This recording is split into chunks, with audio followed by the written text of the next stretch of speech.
Hi guys! Welcome back to my YouTube channel and welcome back for another vlog.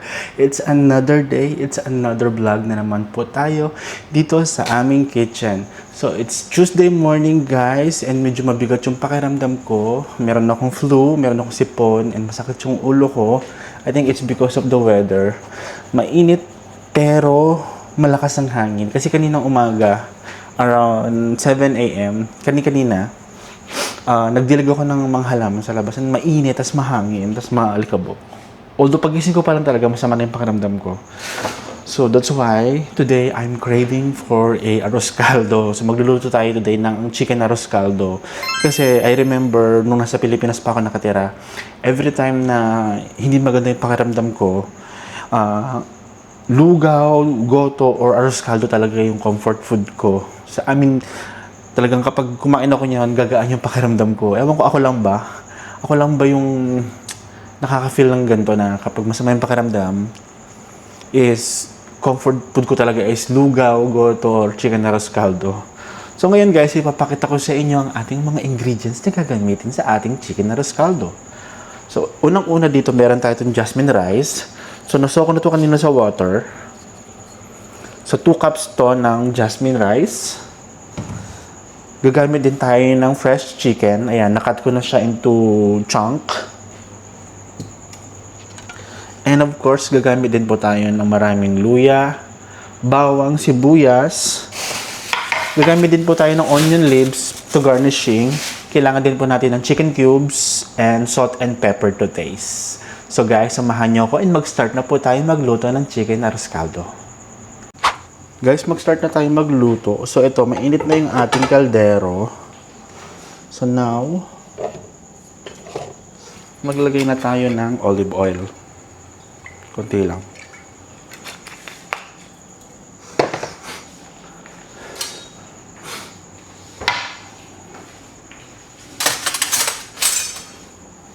Ngayon, guys, isimulan natin igisa ang ating luya. Ito, masarap to kapag medyo golden brown na siya. Para talaga na ano natin yung kanyang lasa. Nakuha natin yung kanyang lasa.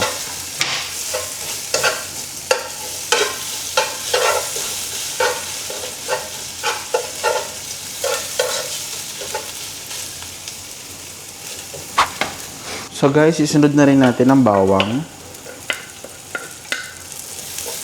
Sutay lang natin siya ng few minutes.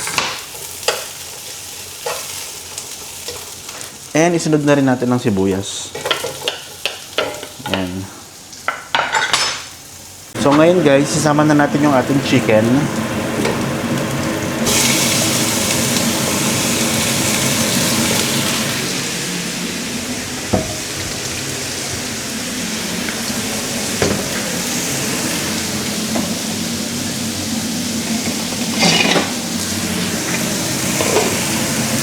So gisa-gisa natin siya.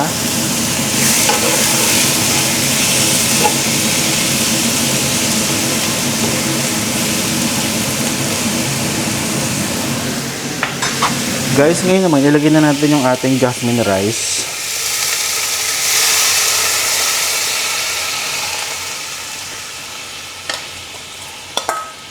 So, ganito lang kabilis magluto ng chicken arroz caldo. After mo magisa yung bawang, sibuyas, luya, ilalagay mo na agad yung chicken and then yung jasmine rice. So, ngayon, hayaan lang natin siyang kumulo. Cover natin siya and balik tayo after 10 minutes. So guys, we are back after 10 minutes. So ito na kanyang itsura. Kumulo na siya and almost madry na yung kanyang unang water na nilagay natin. Ngayon naman, mag-add ulit tayo ng another hot water hanggang lumambot yung ating jasmine rice. Ayan. Let's mix lang. I think kailangan pa natin mag-add ng water. So guys, mag-add pa tayo ng another water. Kasi ang goal natin dito is madurog yung jasmine rice. Yung para magiging paste siya. So ayan. Once kumulo, maglagay na tayo ng another pampalasa. So for now, cover uli natin siya for another 10 minutes and balik tayo after 10 minutes. So guys, habang inaantay natin kumulo yung ating arroz caldo, magtimpla muna tayo ng coffee because coffee is life. So ito na yung ating hot water. Ewan ko ba hindi ako mabubuhay tuwing umaga ng walang kape? Kayo ba guys? Ako lang ba o kayo din? So magtimpla tayo ng coffee. Ito tayo ng 2.5 teaspoon. Hindi ako nagsusugar guys ha. The best tong coffee natin, itong Nescafe Redman. Nescafe ba kaya naman? But I really like this coffee every morning. No sugar, no milk. So by the way guys, luluto na rin pala ako nagbo-boil na rin pala ako ng egg pang garnish din natin mamaya sa ating arroz caldo. So guys, after 10 minutes, ayan kumulo na ang ating arroz caldo. Naluto na rin pala yung ating boiled egg. So ngayon naman, ilalagay na natin ang ating mga pampalasa. Maglagay tayo ng 1 piece ng chicken cubes. Nor chicken cubes. Nor chicken, baka naman. So maglagay din tayo ng fish sauce. Siblings. Baka naman. Yan. Halo-haloin natin.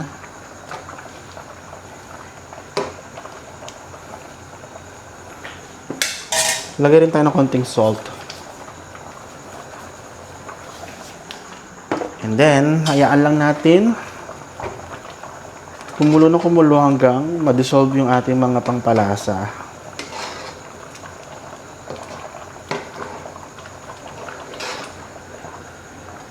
So guys, almost luto na ang ating arroz caldo. Ayan, tingnan natin ulit. Yan, ito yung consistency na gusto natin. Para naging paste na yung ating jasmine rice. So ngayon naman, maglalagay na tayo ng paminta. Ayan, mix lang natin. Parang napadami paminta natin. But anyway, may mawawala naman yan.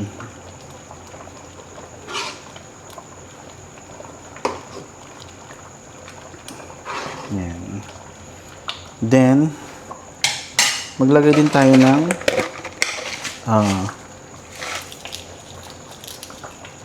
toasted garlic. Ang padagdag lasa yan. Mix lang natin.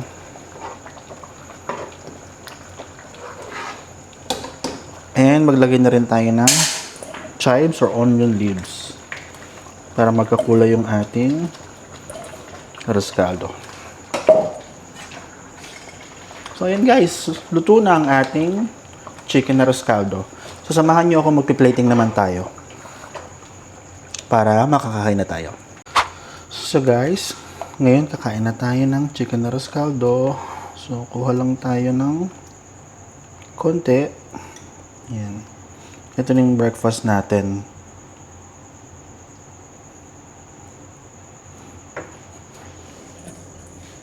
So, lagyan natin ng onion leaves.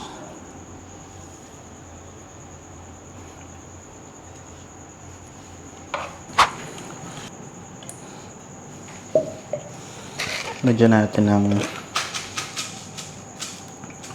toasted na bawang. And ilagay natin yung ating boiled egg. So, ayan guys. Ayan ang ating chicken arroz caldo. Kain na tayo! Grabe guys, ang tagal ko nag-crave dito. Kung hindi pa ako magkakasakit, hindi pa talaga ako magluto nito. Mas masarap sana siya kung may turmeric. Kasi wala tayong turmeric. Kung may turmeric tayo, medyo yellowish yung kulay ng ating arroz caldo. Guys, mag-squeeze tayo ng lemon. Meron tayong half lemon dito. Yan. And we are lucky. Maglagay din tayo ng balsamic vinegar. Wala kaming normal vinegar ngayon.